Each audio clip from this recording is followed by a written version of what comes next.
ايه اللي ممكن يخليك ان انت تشترك في الموقع بتاعنا، او ايه اللي ممكن اصلا يخليك ان انت ممكن تشترك في موقع بتاع بوت واتساب وارسال حملات؟ بعد كده نعرف ايه اللي يخليك تشترك في الموقع بتاعنا احنا بالذات. طيب دلوقتي اول حاجه الفرق ما بين اي برنامج بتاع اداره واتساب والموقع. الفكره ان انت عندك في اي برنامج واتساب لازم البرنامج يفضل مفتوح طول ما انت مستخدمه، سواء انت بتبعت حمله او حابب الرد التلقائي يفضل شغال. غير ان هو طبعا بيستهلك من النت بتاع، غير ان انت تلاقي البرنامج بينزل على جهاز واحد بس، ما ينفعش ان انت تفتحه على كذا جهاز. فلو انت عندك شركه هتلاقي ان انت محتاج تشتري سيريالات كتير. فاول حاجه انت لازم المفروض تقررها ان انت تشتري موقع مش برنامج، ان انت بتقدر تتحكم في البرنامج دوت من خلال اي مكان، لان انت بيبقى عندك اكونت على الموقع بتاعنا. تقدر ان انت تفتح الموقع من الموبايل، من اللابتوب، من الشركه، من البيت، من العربيه، من اي حته. وكمان البوت بتاعك بيفضل شغال 24 ساعه في السبعة ايام، ما بيقفش لحظه واحده من غير اي استهلاك للنت بتاعك. فهتلاقي الموضوع مناسب ليك جدا، سواء انت بتستخدم موبايل او لابتوب، او سواء اللابتوب بتاعك ضعيف او قوي. طيب، ليه اصلا انا بقى اشترك في موقع، او ليه ان انا ممكن احتاج ان انا استخدم الموقع؟ اول حاجه الموقع بتاعك بيوفر لك تقريبا من الوقت بتاعك اكتر من 90% من الوقت. في نوعين من الناس، او في ثلاث انواع من الناس. في نوع بيبقى محتاج بوت الواتساب عشان الرد التلقائي فقط، وفي نوع بيبقى محتاج عشان ارسال الحملات فقط، وفي نوع بيبقى محتاج عشان الاتنين. فانت لو انت بتتكلم ان انت محتاج عشان ارسال الحملات، فحرفيا الموقع بتاعنا هيوفر لك اكتر من 95% من الوقت بتاعك. لو انت بتبعت حملات بشكل كبير او بشكل ضخم، مثلا 100 خط او 1000 خط، خلينا نتكلم حاليا لو انت معاك 100 خط وعايز تبعت منهم حملات. اول حاجه الموقع بتاعنا بيقسم الحملات تلقائي. يعني ايه؟ يعني انت بتعمل الحمله مره واحده بس، وهو بيوزع لك الحمله دي على ال100 خط بتوعك من غير ما انت تعملها. لو انت بتستخدم برنامج او اي موقع تاني، هتلاقي ان انت بقى لو عايز تعمل 100 حمله على 100 خط، هتعمل ساعتها 100 حمله. فطبعا الموضوع ده بيعتبر ما وفرليش اي وقت. طيب، بالنسبه للموقع بتاعنا قلنا ان هو بيوزع الحملات تلقائي. تاني حاجه او تاني جزء انت بتحتاجه في الحملات ايه؟ المتابعه بتاعه الحمله. يعني ايه؟ يعني انت دلوقتي لو انت شغال تسويق عقاري وبتبعت للناس شقق مثلا في اكتوبر او في التجمع او ايا كان، فانت بعد كده المفروض بقى بتقدر بتتابع ال100 خط دول او ال100 واتساب على الموبايل بتاعك، تشوف النوتيفيكيشن بتاعتهم، تشوف مين قال لك انا مهتم او مين غير مهتم او مين مش عايز خالص او مين منزعج او الكلام ده كله.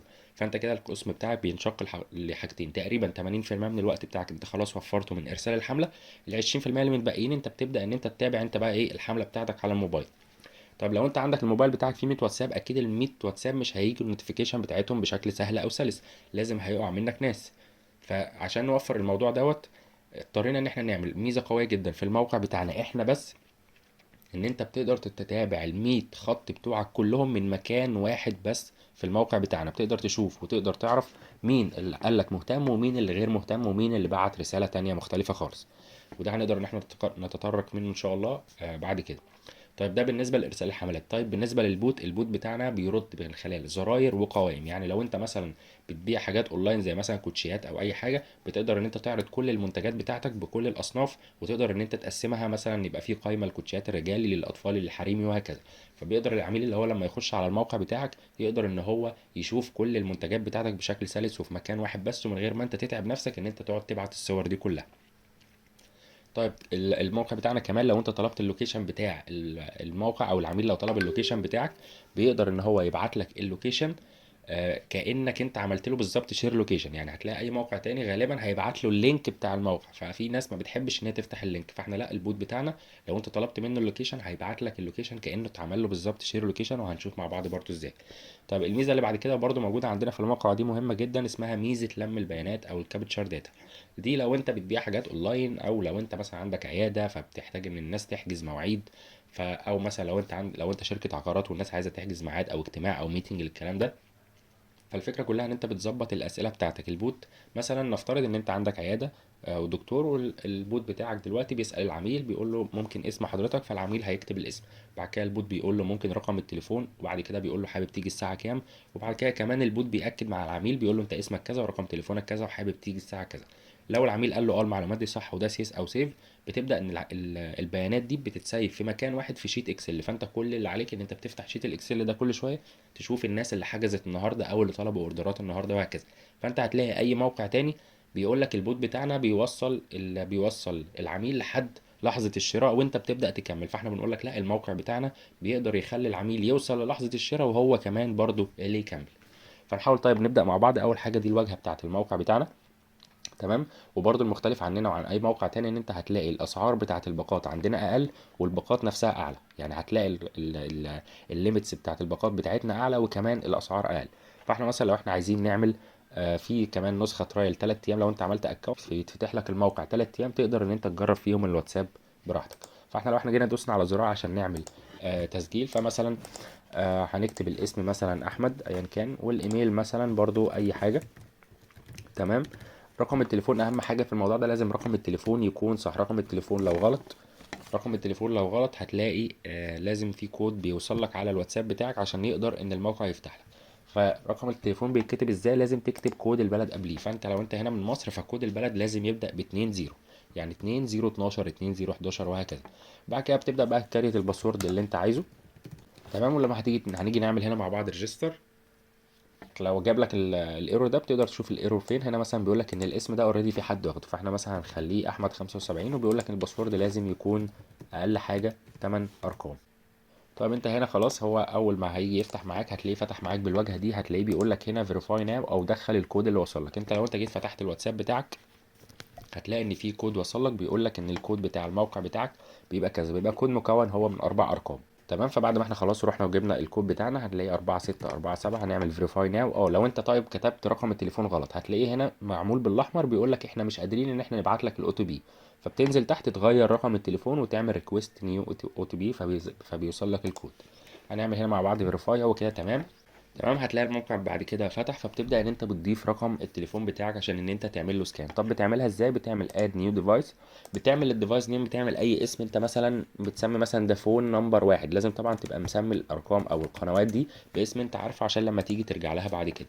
تمام. فهتكتب رقم التليفون بتاعك، واهم حاجه طبعا زي ما احنا قلنا لازم يكون يبدأ بكود البلد. بعد كده بتدوس سبميت، بتلاقيه نزل هنا ادي فون واحد اهو، وادي رقم التليفون اللي انت دخلته. هنا هتلاقي الاستاتيس بتاعته اوف لاين. ليه؟ لان احنا لسه ما عملناش كونكت، فبتدوس على كلمه اوف لاين دي هتلاقيه بيظهر لك الكود ده. بتبدا ان انت تفتح الواتساب بتاعك تخش على اللينك الديفايس وتعمل اسكان للكود ده. بعد كده لما هتيجي ترجع هتلاقي خلاص بقى زيه زي اللي فوق دوت، بقى الاستاتيس بتاعته اونلاين. طيب ازاي ان احنا نقدر دلوقتي نبعت مثلا حمله بسيطه مع بعض؟ بتخش على الصفحه بتاعه سند مسج او ارسال حملات ايا كان الموقع بتاعك بالعربي ولا بالانجليزي، وبتقدر تغير اللغه بتاعتك من هنا.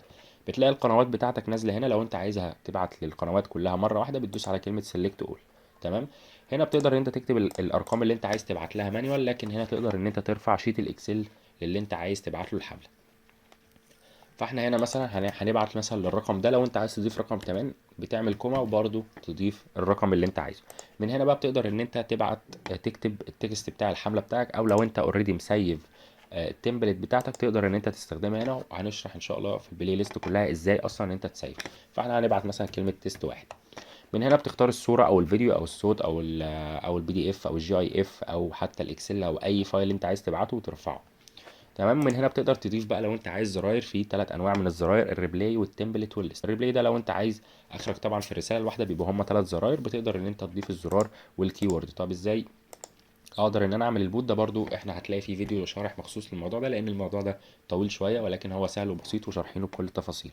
تقدر ان انت تكتب مثلا البوتون التكست اللي عايز يظهر اللي هو مثلا اضغط هنا، الكيورد دي بقى بتبقى انت اوريدي مسيفها هنا في الاوتو ريبلاي.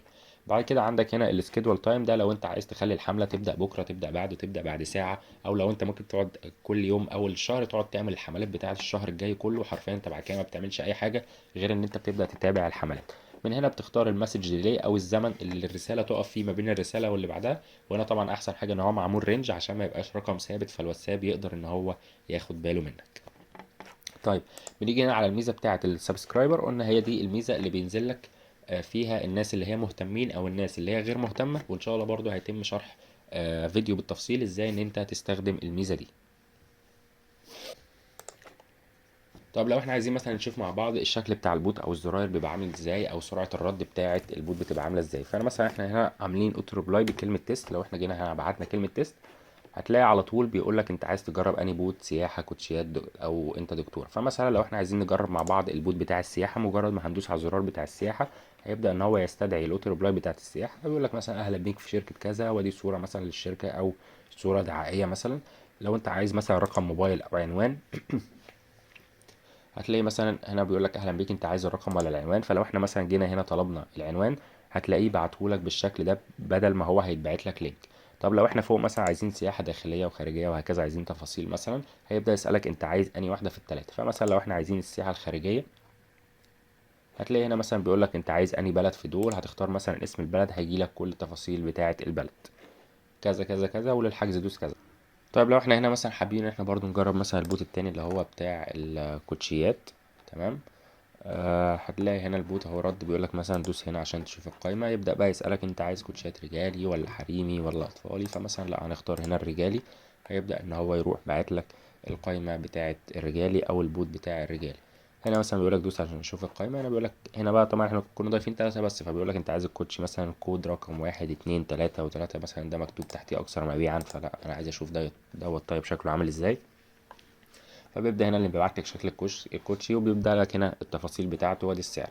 فمثلا هنا عندك اطلب الآن. طب لو انا عايز مثلا مصاريف الشحن، فبيبدأ يقول لك ان مصاريف الشحن كذا كذا كذا، وفي برضو زرار اللي هو بتاع اطلب الآن.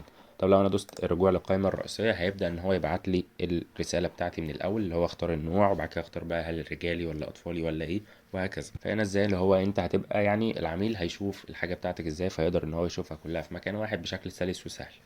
طيب لو انا عايز اشوف الميزه اللي هي بتاعه المشتركين اللي احنا قلنا عليها، فده مثلا ده يوزر قديم، هتلاقيه هنا بيقول لك الاسم وادي الرقم بتاع الموبايل بتاعك انت، تمام. انت مثلا دلوقتي عندك 100 خط، فايه فبيقول لك انت الخط اللي هو رقمه كذا، الاسم اللي الراجل بعته اهو، وادي رقم تليفون الراجل، والستاتس دي احنا قلنا هيبقى يا زيرو يا واحد يا خمسة. فبزيرو دي يعني هو مش مهتم، واحد دي هو مهتم، خمسة هو بعت حاجة غير دي وغير دي. فانت هنا مثلا مع كلمة زيرو دي، فهو الراجل ده كده مثلا مش مهتم. لو احنا مثلا جينا نزلنا، هتلاقي مثلا ايه، هنا واحد كاتب واحد، فالواحد ده يبقى هو مهتم، وهكذا. طيب هنا مثلا واحد كاتب واحد وكاتب جنبيه رسالة جنبها، لو بيقول لك انا عايزة كومباوند في زائد، وهكذا. كابتشر دي احنا قلنا هي دي الميزه، ان انت لو انت عايز ازاي تسحب الداتا بتاعه العملاء. فهنا مثلا هو هيسالهم اول سؤال اسمك ايه، رقم تليفونك ايه، الفرع اللي انت عايز تيجي فيه، الميعاد امتى، وهكذا. تمام. فلو احنا جينا مثلا عملنا اكسبورت الشيت الاكسل دوت، هتلاقي الداتا بتاعته كلها ظاهره جنب بعض. فهتلاقي هنا مثلا بيقول لك ان اسمه كذا، ده الرقم دي الداتا دي من اول هنا لحد هنا، دي الحاجه اللي هو اللي قبل كلمه فينيش، دي الداتا اللي هو عملها، اللي هو هيبقى اسمه كذا، رقم تليفونه كذا، عايز يروح الفرع رقم سبعة، هيجي في الساعة كذا. بعد كده بقى هو بيقول لك اسمه على الواتساب ايه، ورقم تليفونه اللي على الواتساب ايه، وهو عمل الكلام دوت الساعة كام. طب ايه فايدة رقم تليفون هنا ما دام هو كده هيدخله هنا؟ لا، لان انت ممكن مثلا واحد بيكلمك مثلا من خطه الاولاني، بس هو ساب رقم خطه التاني، فانت جيت تتواصل معاه على خطه التاني ما ردش او ايا كان، فانت ما عرفتش توصل له. فلا، هو بيقول لك هو بعت لك من رقم كام، وهو ساب لك رقم كام، في حين الاتنين لو مختلفين تقدر ان انت توصل للعميل بتاعك. بس فده كان يعتبر شرح بسيط بمميزات البسيطة فيه، ولكن طبعا هيبقى فيه شرح تفصيلي لكل حاجة، هتلاقيها في الشانل بتاعتنا ان شاء الله في البلاي ليست شرح كل حاجة فيها بالتفصيل. فيعتبر دي المميزات ان انت ليه اصلا تشترك في موقع، زائد انت ليه اصلا تشترك في موقع بتاعنا احنا. فاحنا قلنا الفرق ما بيننا وما بين اي حد ان اسعارنا اقل، الباقات بتاعتنا اكبر، عندنا مميزات بتسهل عليك وقت كبير جدا زي صفحة المشتركين وزي الصفحة بتاعة الكابتشر. عندنا ان انت بتقدر ان انت تقسم الحملة حتى لو 100 خط على الخطوط دي كلها، فبتقدر ان انت تدير كمان الموقع بتاعك من اي مكان ايا كان عدد الاجهزه بتاعتك.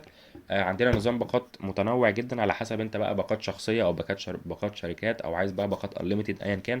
لان طبعا لو انت مثلا شركه، فانت ممكن لو انت شركه فيها 100 جهاز او 100 شخص هيخش على الموقع، تقدر ان انت تعمل لهم عادي جدا باقه ليهم كلهم يبقى على اكونت واحد، وتقدر ان انت تشوف برضو وتراقب الناس دي شغاله ازاي وشغاله صح ولا لا. فتقدر ان انت من الاخر تدير الموقع بتاعك كله او الشركه بتاعتك كلها من خلال موقع واحد بس. ومش لازم ان انت تكون شركه عشان تشترك في موقع، لا، انت حتى لو انت حد مثلا استخدام شخصي، لا، الموضوع ده هيفيدك جدا، لان زي ما انت شفت كده النظام بتاع الزراير والقوائم بيوفر عليك وبيوفر على العميل وقت كتير جدا. لو انت مثلا بتتكلم في ان انت حد مثلا زي الناس اللي هي بتشتغل اونلاين، او مثلا لو انت فوتوغرافر، دلوقتي 70 80% من الناس اللي بتخش تكلمك هي بتخش تكلمك بنفس الاسئله بتاعت كل مره: الاسعار ايه، المناسبه بكام، اعمل ايه عشان احجز. فانت هتلاقي ان انت بتضيع حرفيا 70 من 80% من وقتك عشان ترد عليهم بنفس الاسئله اللي هم اصلا بيسالوها.